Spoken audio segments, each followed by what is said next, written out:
D'abord, merci d'être venu nous présenter votre vision de l'avenir de l'agriculture. Je vais vous donner une réponse.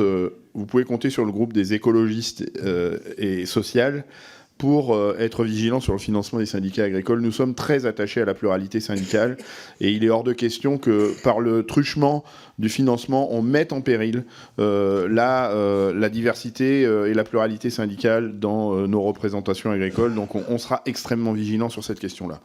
Vous avez évoqué deux thèmes, des thèmes conjoncturels, d'actualité. La crise sanitaire, effectivement, les crises sanitaires exigent d'être dans l'anticipation, dans la prévention, et nous devons mettre à disposition des vaccins, mais des vaccins qui permettent d'anticiper et qui ne sont pas des solutions où on court derrière les épidémies, mais bien de les anticiper pour les endiguer. Et donc, on a vraiment besoin de travailler sur ce sujet-là. Toujours dans la partie conjoncturelle, on doit aider économiquement les structures qui sont impactées par ces crises sanitaires.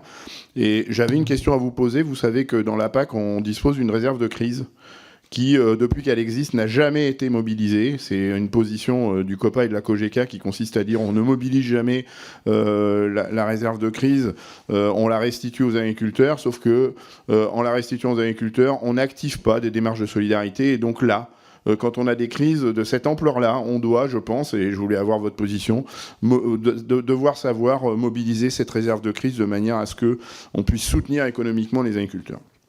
Ensuite, vous avez évoqué des problèmes plus structurels.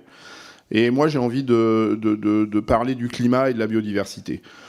Vous ne l'avez pas évoqué, mais on a un sujet autour de l'accompagnement de l'élevage sur les zones humides, avec la tentative de faire disparaître des zones humides. Vous avez évoqué la nécessaire obligation de revisiter les densités d'élevage, les pratiques d'élevage. Eh bien, l'élevage en zone humide, au-delà de produire des produits de très très bonne qualité, converge vers cette ambition de réduire les densités d'élevage, mais permettent aussi d'entretenir des zones où on stocke du carbone, on a de la fonctionnalité hydraulique par rapport à la gestion de l'eau et on dispose aussi de réservoirs de biodiversité patrimoniale absolument remarquables, sauf que si on les éteint, si on les supprime, eh bien l'accompagnement économique, notamment via les mesures agro-environnementales et climatiques, disparaissent.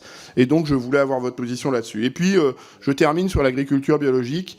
Effectivement, dans cette crise structurelle, il y a des agricultures qui s'attaquent frontalement à la disparition, à l'effondrement de la biodiversité, qui s'attaquent frontalement au dérèglement climatique. Malheureusement, aujourd'hui, dans les orientations des politiques publiques déployées, c'est pas cette agriculture-là qui est soutenue. Et donc, nous devons revisiter l'accompagnement de l'agriculture biologique, sortir de cette logique où on développerait l'agriculture biologique uniquement par le prisme de l'économie de marché, des lois de l'offre et de la demande, sans intégrer que c'est cette agriculture-là qui s'attaque frontalement au dérèglement climatique et à l'effondrement de la biodiversité. Donc, votre position sur ce qu'on appelle les paiements pour services écosystémiques, les paiements pour services rendus à l'intérêt commun, dont l'agriculture